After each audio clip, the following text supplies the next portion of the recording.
നിയമസഭയിലെ പ്രതിപക്ഷത്തിന്റെ പെർഫോമൻസ് അത്യുതമാക്കാവുന്നില്ല. പ്രത്യേകിച്ച് പ്രതിപക്ഷ നേതാവെന്നുള്ള രീതിയിൽ ഈ മുഖ്യമന്ത്രി ഉന്നയിക്കുന്ന വാദങ്ങളെ ഖണ്ഡിക്കാൻ പലപ്പോഴും പിണറായി വിജയൻ ആകുന്നില്ല. കഴിഞ്ഞ ദിവസം ഉപനേതാവെന്ന് പറയപ്പെടുന്ന ബാലഗോപാൽ തന്നെ അദ്ദേഹത്തെ എഴുന്നേറ്റില്ലോ പറയുകയും ഉണ്ടായിരുന്നു എന്തിനാണെന്ന് ചോദിക്കുന്ന ഒരു സാഹചര്യം വരെ. അതെല്ലാം കൃത്യമായിട്ട് ഒന്നും കൂടി റീപ്ലേ ചെയ്ത് നോക്കിയാൽ മനസ്സിലാവും. അതായത് ബാലഗോപാലൻ ആ സമയത്തും ധനകാര്യമന്ത്രി എന്നുള്ള നിലയിൽ ഇടപെട്ടിട്ടുള്ള വിഷയങ്ങളാണ്.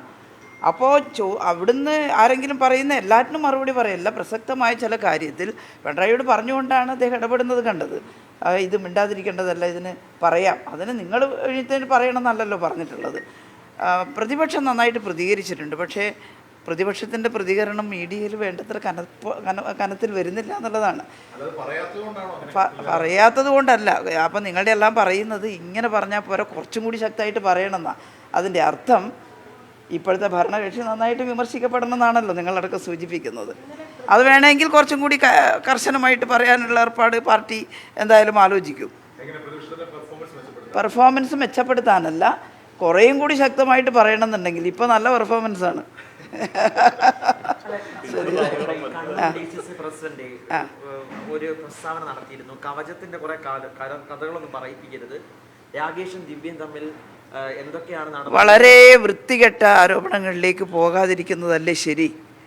ആരെങ്കിലും ഒരു അഭിപ്രായം പറഞ്ഞ ഉടനെ തന്നെ ഞങ്ങളെല്ലാം നല്ല രീതിയിൽ ഉദ്യോഗസ്ഥർ പ്രവർത്തിച്ചാൽ അവർ നല്ല ഉദ്യോഗസ്ഥരാണ് എന്ന് പറയാറുണ്ട്.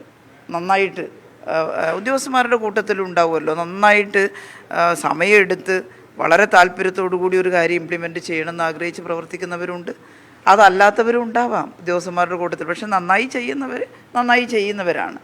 അതെല്ലാവരും പറയണമെന്നില്ല. ആരെങ്കിലും അങ്ങനെ പറഞ്ഞ ഉടനെ തന്നെ എന്തിനാ വേറെ അർത്ഥങ്ങളൊക്കെ അതിന് കാണുന്നത്? ഈ മുഖ്യമന്ത്രി ആ വിഷയത്തിൽ നടത്തിയൊരു പരാമർശവും ഒരു ദ്വയാർത്ഥ പ്രയോഗം നിലനിൽക്കുന്ന രീതിയിലാണ്. അതിനാൽ അതിനകത്ത് വ്യക്തത മുഖ്യമന്ത്രി വരുത്തിയത്. അപ്പോൾ ആ പൊസിഷനിൽ ഇരിക്കുന്ന ആൾ അങ്ങനെയുള്ള ഞാനത് കേട്ടിട്ടില്ല മുഖ്യമന്ത്രി പറഞ്ഞത് എന്താണെന്ന്. അതെയോ, ഞാനത് കേട്ടിട്ടില്ല. അദ്ദേഹം പറഞ്ഞത് കൂടുതൽ വ്യക്തമായിട്ട് മനസ്സിലാവുമ്പോൾ ഞാനും പ്രതികരിക്കാം, അല്ലാതെ ഇപ്പം എന്താ ചെയ്യുക.